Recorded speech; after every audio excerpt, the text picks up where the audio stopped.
बिस्मिल्लाहिर्रहमानिर्रहीम, अस्सलाम वालेकुम। आज मैं लेकर आई हूँ आप लोगों के लिए रमज़ान स्पेशल में सॉफ्ट स्पंजी दही बड़े बनाने की रेसिपी। अगर आप चाहते हैं बिल्कुल सॉफ्ट और स्पंजी दही बड़े तैयार करना जिनको आप फ्रीज़ करके भी रख सकते हैं महीने भर के लिए, तो इस रेसिपी को आप लोग ज़रूर से ट्राई कीजिएगा। इंशाल्लाह बेहतरीन रिजल्ट्स के साथ ये रेसिपी आप बना पाएंगे। तो वीडियो अच्छी लगी तो उसको लाइक शेयर ज़रूर कीजिएगा। तो चलिए बनाना स्टार्ट कर लेते हैं इस रेसिपी को। तो दही बड़े बनाने के लिए मैंने साबुत सफ़ेद उड़द ले लिए हैं, जो कि आपको स्प्लिट में भी बाज़ार में मिल जाते हैं। तो आप चाहें तो ये साबुत उड़द का इस्तेमाल कर सकते हैं, नहीं तो आप इसका स्प्लिट भी इस्तेमाल कर सकते हैं। तो 1 कप मैंने ये साबुत उड़द ले लिए हैं, जिनको हम डाल देते हैं एक बोल के अंदर। तो अब हम उड़द को अच्छी तरीके से वॉश कर लेंगे 3 से 4 पानी के साथ, और इसका भीगना बहुत ज़्यादा ज़रूरी है।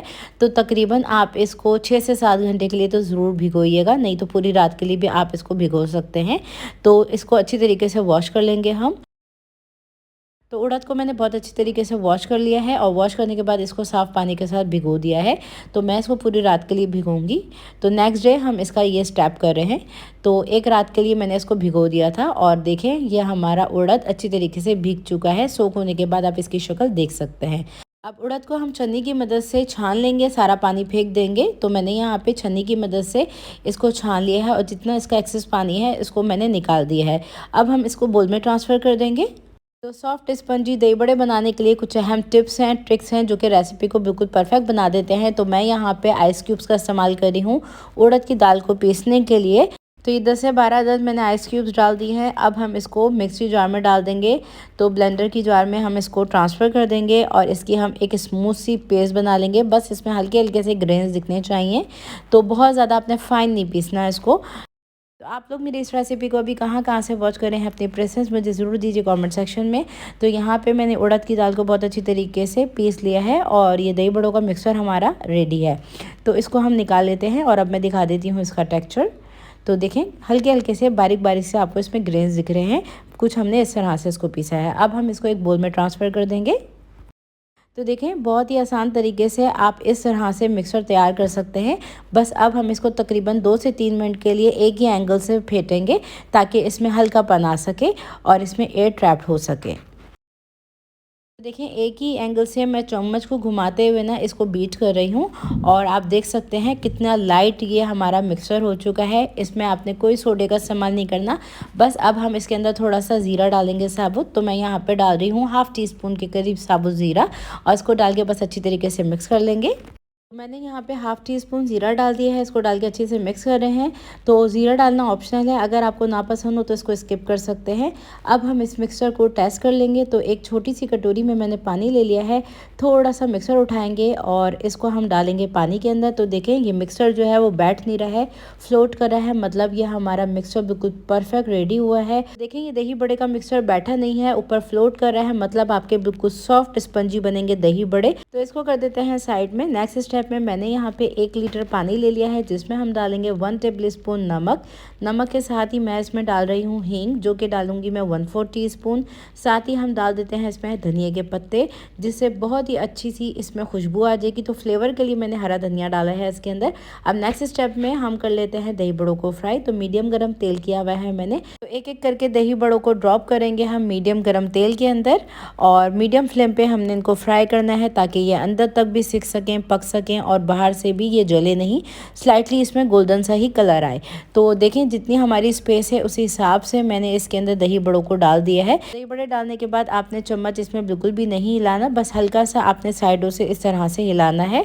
और ये देख सकते हैं हमारे जो दही बड़े ना जैसे जैसे फ्राई होते जा रहे हैं, ये खुद ब खुद पलटते जा रहे हैं।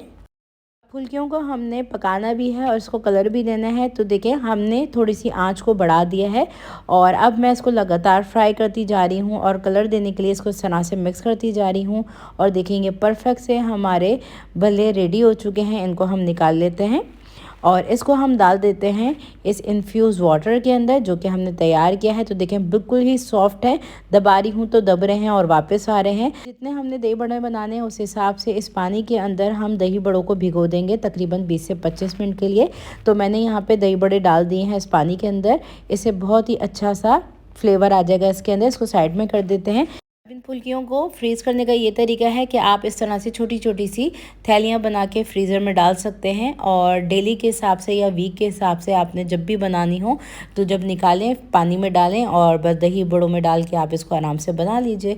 तो इसको आप फ्रीज़ कर सकते हैं 1 से 1.5 महीने के लिए, बिल्कुल भी ख़राब नहीं होंगे। दूसरी तरफ एक बोल में आधा किलो दही ले लेंगे तो हस्बे ज़रूरत दही का इस्तेमाल आप कर सकते हैं। आधा किलो दही में मैं डाल रही हूँ आधा कप चीनी, जिसके साथ ही मैं डाल रही हूँ काला नमक जो कि मैंने डाला है 1/4 टीस्पून। इसको डाल के अच्छी तरीके से मिक्स कर लेंगे। तो दही को मैंने बहुत अच्छी तरीके से देखिए बीट कर लिया है और ये बिल्कुल स्मूथ से टेक्सचर में हमारा दही बन के तैयार है, जिसको आप ठंडा करके इस्तेमाल कीजिएगा। अब दूसरी तरफ तकरीबन 20 से 25 मिनट गुजर चुके हैं फुल्कियों को पानी में डाले हुए। तो देखें इसमें बिल्कुल भी गुठली नहीं है, बहुत ही सॉफ्ट स्पंजी जालीदार ये हमारे दही फुल्कियाँ बनी हैं। इसको हम निकाल लेते हैं प्लेट के अंदर। पानी में भीगी हुई हस्बे ज़रूरत मैंने फुल्कियाँ डाल दी हैं। अब इसके ऊपर ठंडा ठंडा हम डालेंगे दही और इसके ऊपर हम डालेंगे 3 तरह की चटनियाँ। तो 3 तरह की चटनियों की रेसिपी मैंने शेयर ऑलरेडी की हुई है। तो ये एप्रिकॉट की चटनी है जो कि मैं डाल रही हूँ इसके ऊपर हस्बे ज़रूरत। एप्रिकॉट चटनी के साथ ही मैं डाल रही हूँ इमली की खट्टी मीठी चटनी, जिसका टेस्ट बहुत ही मज़े का है, जो कि मैंने रिसेंटली अपलोड की थी। साथ ही हम डाल देंगे इसमें थोड़ी सी ग्रीन चटनी, डालेंगे हम इसके ऊपर चाट मसाला। आप चाहें तो इसके ऊपर बेसन की भी डाल सकते हैं और इसको आप सर्व कीजिए। नहायत ही लजीज बनते हैं। अगर आप चाहते हैं बिल्कुल soft spongy make and freeze recipe Ramzan के लिए आसानी से बना लेना, तो इस रेसिपी को आप लोग ज़रूर ट्राई कीजिएगा। इंशाल्लाह बेहतरीन रिजल्ट्स के साथ आप इस रेसिपी को बना पाएंगे। तो वीडियो अच्छी लगी हो तो इसको लाइक शेयर ज़्यादा से ज़्यादा कीजिएगा और चैनल को अभी तक सब्सक्राइब नहीं किया हुआ तो चैनल को ज़रूर से कर लीजिएगा सब्सक्राइब। तो ये देखिए हमारे दही बल्लों का टेक्सचर बहुत ही सॉफ्ट, बहुत ही स्पंजी और बहुत ही टेस्टफुल। रेसिपी को लाइक शेयर ज़रूर कर दीजिएगा और अगर आप लोग इस रेसिपी को बनाते हैं तो फेसबुक इंस्टाग्राम पे शेयर कर सकते हैं। नेक्स्ट रेसिपी वीडियो तक के लिए टेक केयर, अल्लाह हाफिज़।